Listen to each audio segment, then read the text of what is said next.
So my question to y'all is, how do I fall in love? How do I pursue a relationship without feeling like I'm being villainous or like I'm betraying them in some way? I'm Salem, I'm 24 years old and I live in the Portland area. As a child, I learned that if I was gay, that automatically meant that I was a man-hating lesbian, disgusting, violent, and undesirable by anybody's standards. I was a sociable child, and I didn't want to lose the loving family and the friends that I had amassed in my very short 4 years of being on this earth, so I buried that aspect of myself, which later started to come out in unhealthy ways, like sabotaging relationships, ghosting people completely because I didn't want to make them as uncomfortable as I felt. Now as an adult, I feel like I'm in a place that I can actually pursue a healthy relationship, but I don't know how to get started without feeling like I'm still betraying them by being gay and by wanting a gay relationship.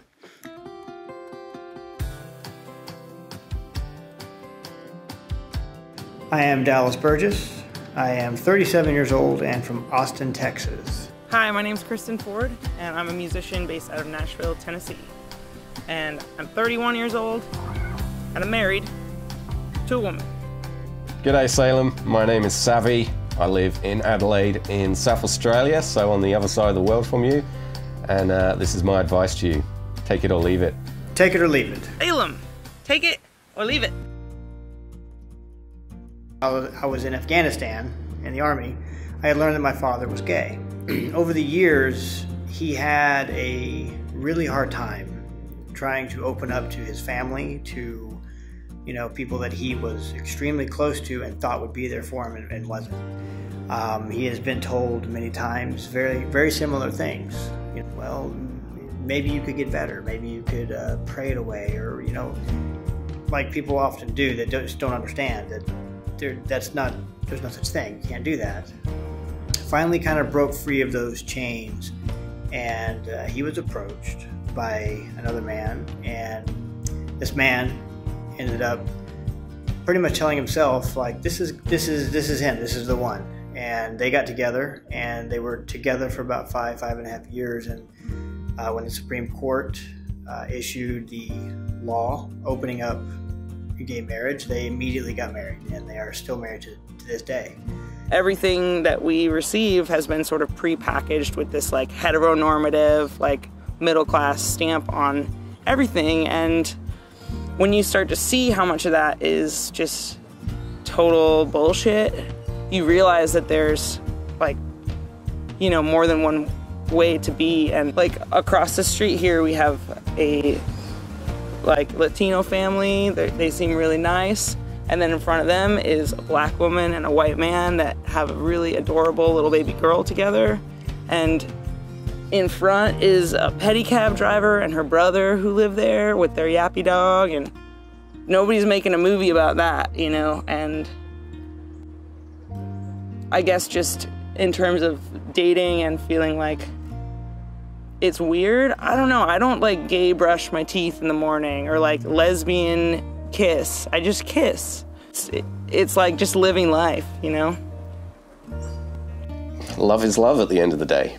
I've never met you, but by watching your video, I can relate somehow. I don't know how, I just know the type of person you are, your personality, and I know that you've got that confidence in you, so you just need to bring that to the surface. How do you go about approaching somebody you might have an interest in? Whenever you have this whole life of being shamed for being who you are. Well, honesty is always the best policy, and that's easier said than done. And I think that's probably just the simplest and best advice I could offer, is just communicate honestly, communicate authentically. Don't communicate with a sense of negativity. Everybody else has been negative to you. You shouldn't be on yourself. So yeah, you do have to be friends with somebody before you can, jump in the deep end with them. So get to know them. Just enjoy your time with them. Listen carefully to what they say, because sometimes people just let information slip in conversation. Another big thing is body language. Are they slightly side on to you, or are their body fully open to you? Another one, if someone is interested in you, is they start playing with their hair, or they can't maintain eye contact for a really long period of time, because when you're looking at somebody that you like,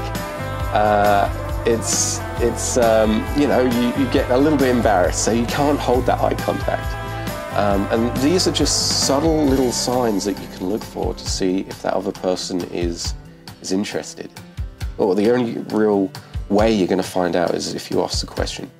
If they say no, having them as a friend is better than not having them at all.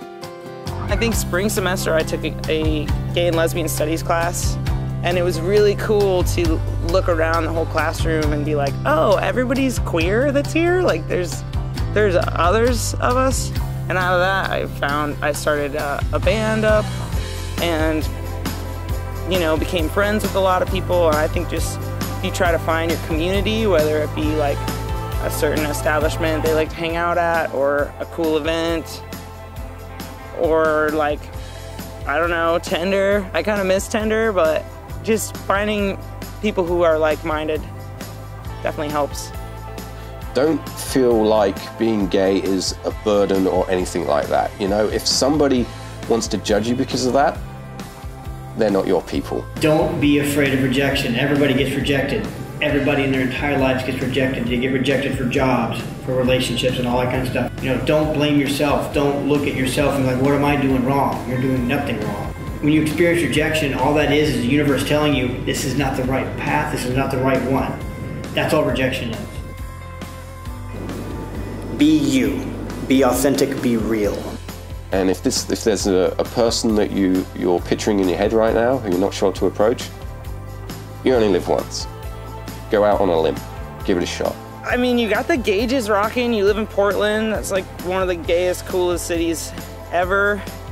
I saw you have a black and white animal. It's gonna work out for you, no worries. And like every relationship is gonna fail until the one that doesn't. So you got nothing to lose. Just put yourself out there and it's all gonna work out in the end. And if it hasn't worked out, then it's not the end yet.